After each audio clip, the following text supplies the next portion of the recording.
saben que las células pueden presentar un proceso de adaptación, ¿no?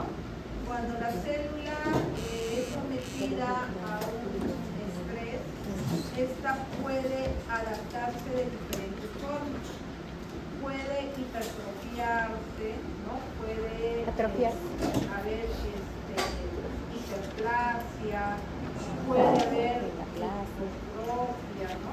Atrofia, hay una disminución del tamaño, puede haber un cambio de las estructuras, que es la metaplasia, ¿no? Si es que estos cambios persisten en el tiempo, porque todos estos procesos son reversibles, ¿no? Displasia. Ya se puede producir un daño permanente, como por ejemplo la necrosis. Ustedes saben que hay varios tipos de necrosis. En este caso, nosotros estamos observando cuello uterino. ¿Qué es lo que vamos a ver? Metaplasia. La metaplasia es un cambio de un epitelio maduro por otro. Ese cambio es que no le corresponde a esa estructura, a ese tipo de epitelio. Por ejemplo, en el caso de metaplasia no es exclusivo del cuello uterino. Nosotros lo podemos encontrar en otras estructuras, como por ejemplo en el esófago de Barrett. En el esófago se produce una metaplasia, sobre todo cuando hay una regurgitación gástrica del esófago, ¿no? Regresa el contenido gástrico hacia el esófago. Y como sabemos, el estómago tiene ácido. Y este epitelio del esófago no está diseñado para estos irritantes. ¿Y qué es lo que va a pasar? Va a cambiar, se transforma o se reemplaza por un epitelio que puede ser intestinal o de tipo gástrico. Esa es la metaplasia.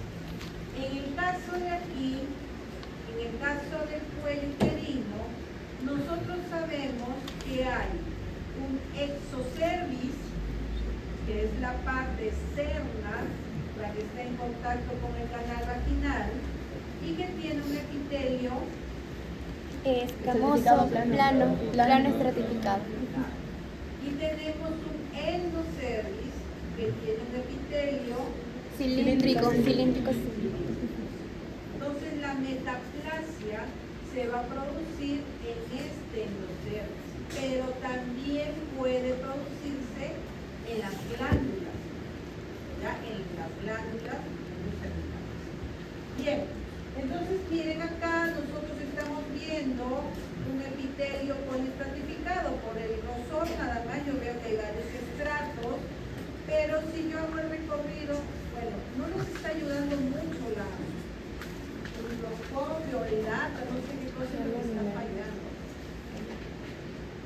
He aumentado un poquito de tamaño para poder ver, porque la otra no se ve muy bien. Este es un epitelio poliestratificado. Yo no puedo decir que acá estamos en la metaplasia porque no veo una zona de endocervix, ¿ya? Nos vamos a dirigir básicamente a las glándulas, porque ahí sí yo puedo observar muy claramente ese cambio. ¿Bien?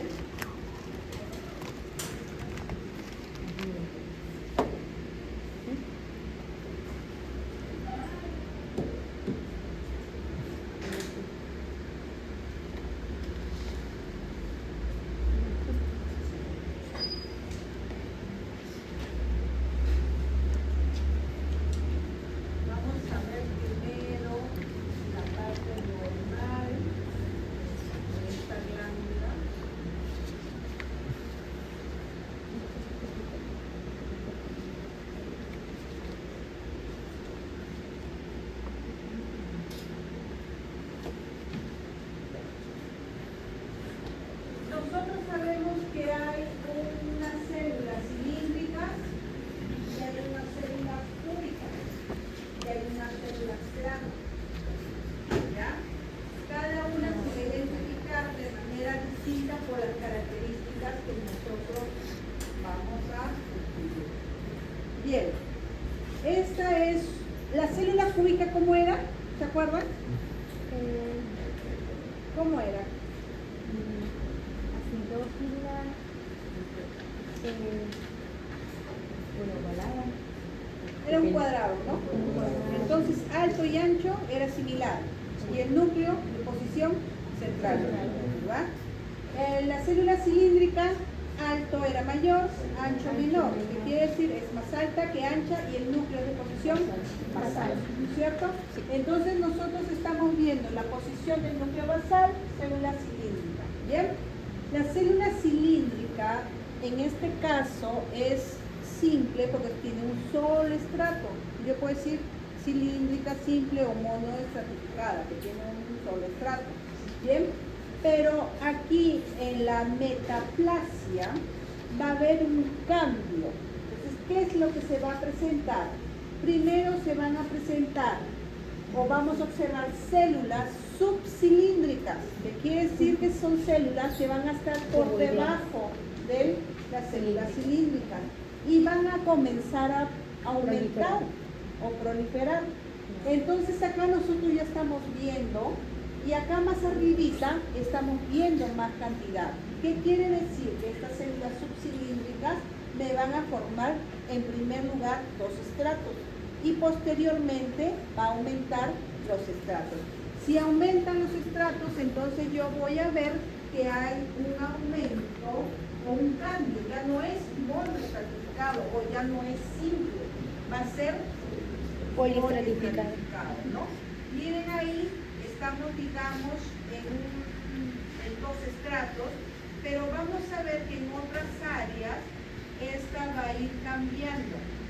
Esta parte de acá que ustedes están viendo ya tiene mucho más estratos, ¿verdad? Ya se va a cambiar. Entonces se está reemplazando un epitelio maduro por otro. ¿Ya? Esto es de tipo benigno, ¿ya? Vamos a buscar otra glándula.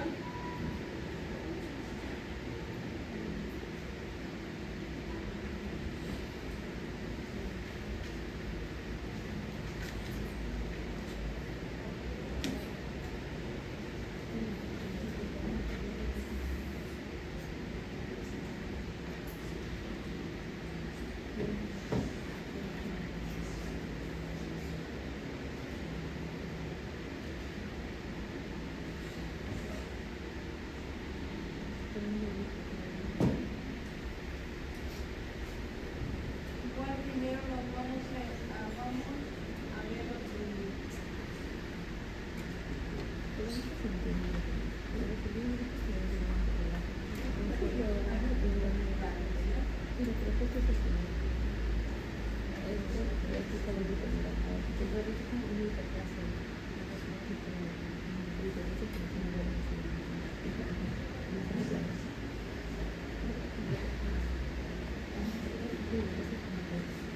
Aquí Una pregunta, cuando las células epicilíndricas empiezan a proliferar, ¿se le puede denominar hiperplasia o no? si bien es cierto la hiperplasia es un aumento de células, pero en este caso tiene algo de hiperplasia, pero en realidad está cambiando, Reemplazando. porque me va a formar un epitelio. Ah, ok. ¿Ya? Ok. En cambio, hiperplasia aumenta Sin desorden. desordenada, digamos. Y no puede ser también porque no son iguales, o sea, no son, hiperplasia serían células de la misma forma y tamaño, en cambio la metaplasia cambia la célula, ¿no? Te va a reemplazar. Miren acá, por ejemplo, nosotros estamos viendo igual dos glándulas donde estamos viendo ese cambio, ¿no? Miren acá, a ver.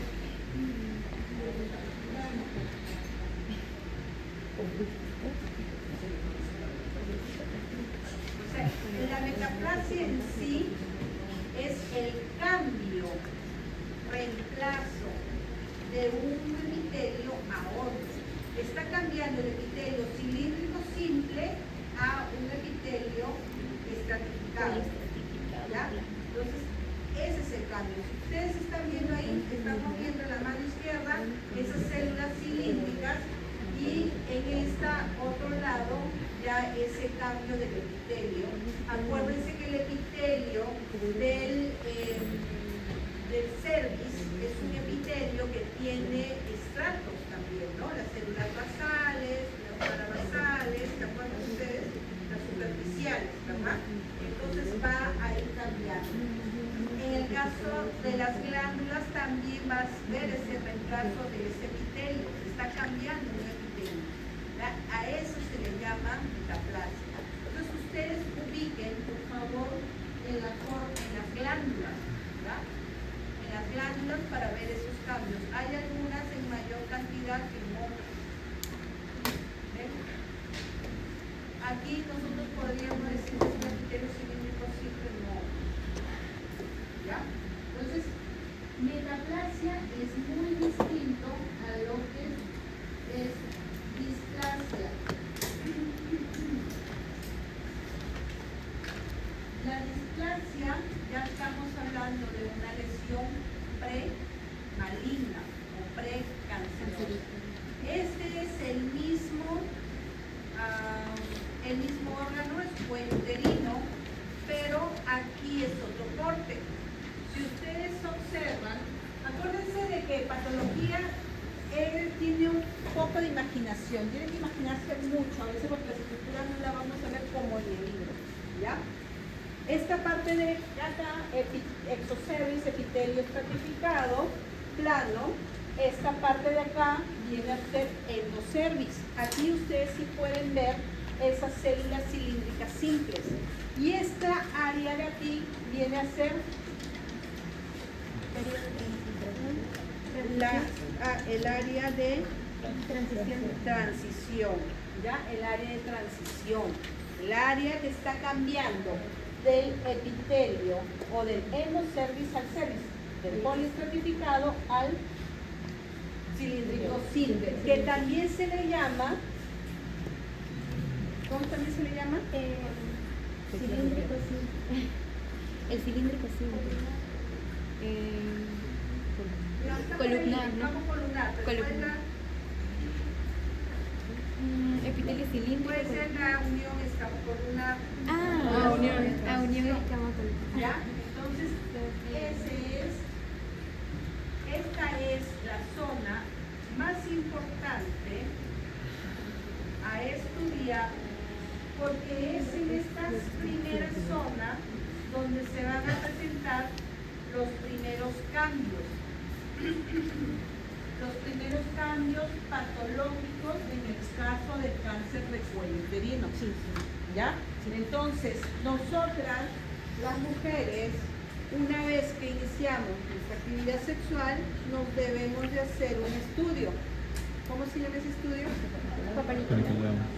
Mal conocido Papa Nicolau, porque ¿qué es el Papa Nicolau?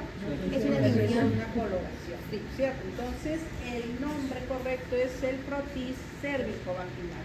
Entonces, nosotros no debemos hacer el frotis cérvico-vaginal. En el caso de la displasia, ya estamos hablando de una alteración pre-maligna o pre-cancerosa, que puede estar dada por múltiples factores de riesgo. Papiloma humano. El VPH, ¿no? El virus de papiloma humano. El VPH tiene más de 100 serotipos, de los cuales hay un grupo que van a estar en relación al desarrollo del cáncer de cuello uterino. Los serotipos 16, 18, 53, 45, 51. 51, 52, ¿cierto? Entonces, cuando a una mujer se le detecta VPH, tienen que hacer la tipificación de la serología o el serotipo para verlo. O está en relación al cáncer, si no está en relación al cáncer, chévere, ¿no? Pero está en relación al factor de riesgo de producir cáncer, pues ya va a cambiar esos controles. Ya no va a ser el frotis cérvico-vaginal cada 2 años, sino va a ser incluso semestral. Pero aparte del VPH hay otros factores. La raza, La menopausia, por ejemplo. ya, uso de anticonceptivos orales, uso del etilvestrol en las embarazadas, Promiscuidad. inicio precoz de actividades sexuales, etc. ¿no? Entonces, Ajá, el cigarro también con la acción de la nicotina a nivel del cuello uterino, ¿no? Entonces, aquí es donde se va a presentar los primeros cambios. Ahora, en el caso de esta metaplasia, nosotros vamos a hablar de NIC 1, NIC 2, NIC 3, NIC 4, ¿ya? Vamos a hablar de NIC, neoplasia. Para nosotros saber si está, o cuando nosotros leamos algún informe y nos digan es un NIC 1, NIC 2, tenemos que saber qué es a qué se refieren cuando nos dicen NIC 1 o NIC 2 o NIC 3, ¿ya? Entonces, se trazan dos líneas imaginarias en este epitelio para tener 3 tercios, 1, 2, 3. Cuando hablamos de un NIC 1, es que las alteraciones de las células cogen nada más el primer tercio. Basta que una célula pase al segundo tercio, estamos hablando de un NIC 2. Y si basta que una célula pase al tercer tercio, hablamos de un NIC 3. ¿Ya? Entonces, las alteraciones de las células, como estamos nosotros observando, nos acordamos de la histología normal, podemos ver que hay una alteración. ¿Cuáles son las alteraciones histopatológicas? Va a ser a nivel del núcleo y a nivel de la célula.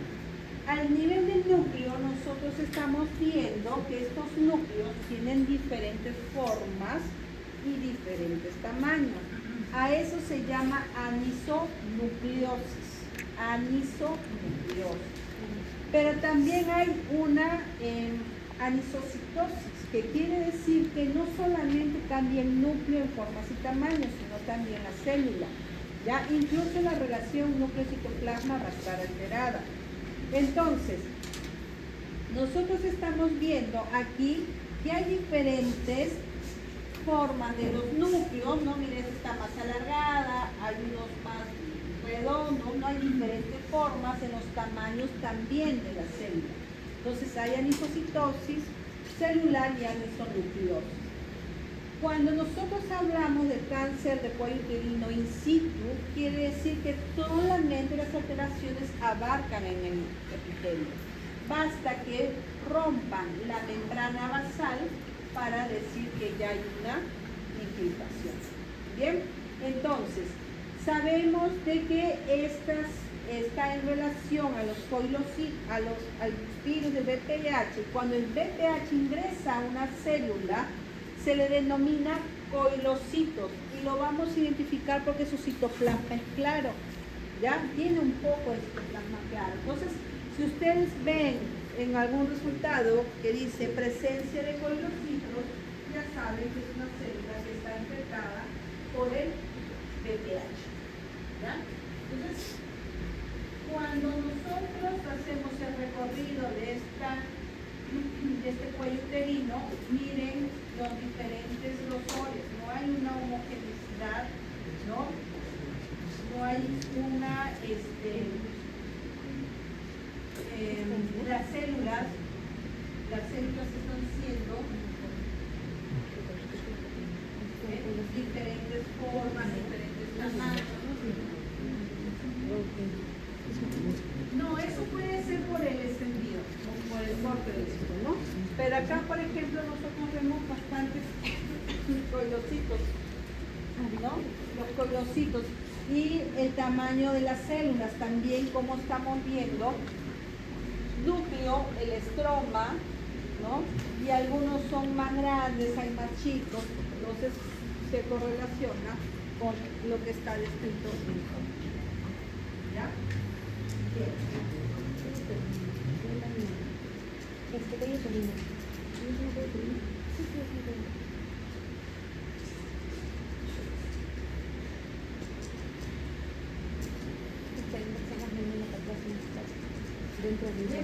¿Facilito? Sí, ¿no?